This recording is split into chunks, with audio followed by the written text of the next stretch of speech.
النهاردة معانا رسالة. هي مش مجرد شرح عادي، دي رسالة من القلب. رسالة ممكن تخلينا نشوف عيد السنة دي بشكل مختلف تماما. خلينا نبدأ بالجملة دي. لو بس كان ممكن أرجع لأول يوم عيد من 10 سنين كنت عشت اللحظة دي بشكل مختلف خالص. الجملة دي اللي ممكن تكون ندمناها في المستقبل هي اللي هنبني عليها كلامنا النهاردة. تخيلوا كده معايا إن الرسالة دي جاية لنا من المستقبل، مرسولة لهدف واحد بس: إننا السنة دي نعيش العيد صح بكل تفاصيله الصغيرة اللي عمرها ما بتتكرر. الفكرة المحورية في الرسالة دي بسيطة قوي، لكنها بتغير كل حاجة، وهي إن العيد لحظة، مش مجرد يوم في النتيجة وخلاص.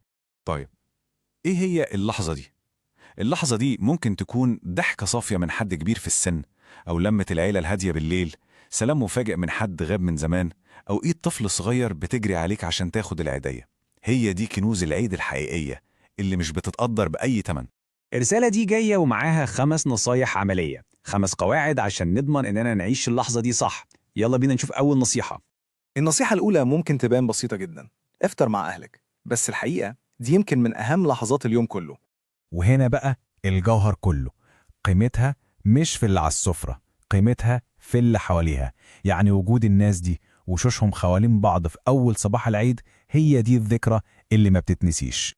النصيحة التانية بتلمس وتر حساس عندنا كلنا: سامح بسرعة. العيد فرصة عظيمة، فرصة من السماء عشان نفتح صفحة جديدة. صدقوني كمان كام سنة هنبص لورا وهنكتشف إن سبب الزعل كان تافه قوي، لكن المسافة اللي عملها بينا كانت أكبر بكتير. كلمة كل سنة وانت طيب ممكن تكون هي الجسر اللي يرجع كل حاجة زي الأول وأحسن. أما النصيحة الثالثة فهي دعوة صريحة ومباشرة: افرح بجد، مش الفرحة المزيفة بتاعت السوشيال ميديا، لا، الفرحة اللي من القلب. يعني اضحك بصوت عالي، ارجع طفل والعب مع الصغيرين، كل الكحكة دي من غير ما تقعد تحسب سعراتها. اللحظات العفوية دي هي اللي بتفضل محفورة في الذاكرة للأبد. ودلوقتي بنوصل لأهم حتة في رسالتنا، لقلب الذكريات، السبب الحقيقي اللي بيخلي كل ثانية في العيد غالية وما بتتعوضش. في المستقبل هنعرف إن أجمل أوقات العيد كانت مع ناس ما بقوش موجودين دلوقتي، ناس كانوا هم بهجة العيد نفسه، والنهاردة مكانهم الفاضي بيعيش بس جوه صورنا وقلوبنا. وعلشان كده بالذات الرسالة بتطلب مننا نعمل حاجة دلوقتي حالا. فكر في حد غالي عليك، أب، أم، أخ، صديق قديم، وامسك موبايلك. مش مطلوب تكتب كلام كبير، مجرد كلمة عيدك مبارك ممكن توصل كل المشاعر اللي جوه.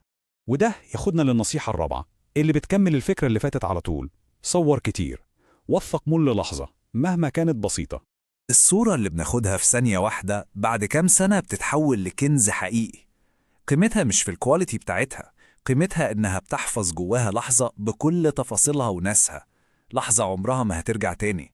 وأخيرا النصيحة الخامسة بتقول: اعمل خير حتى لو كان حاجة صغيرة قوي، لأن الخير عمره ما كان بحجمه. وهنا بتيجي الحكمة الأهم: الخير في العيد محتاج قلب، مش محتاج فلوس. ابتسامة في وش جارك، هدية بسيطة لطفل في الشارع، أو كلمة طيبة، دي ممكن تكون أحسن عيدية لحد محتاجها فعلا. وبكده بنوصل لخلاصة الرسالة دي كلها، الفكرة الأخيرة اللي بتلخص كل حاجة وبتحط القرار في إيدينا إحنا. كمان كام سنة لما نيجي نفتكر العيد ده هنسأل نفسنا سؤال مهم: يا ترى كنت حاضر بقلبي وروحي، ولا كنت مشغول وسرحان لدرجة إني نسيت أفرح؟ الإجابة على السؤال ده بتتكتب دلوقتي في اللحظة دي.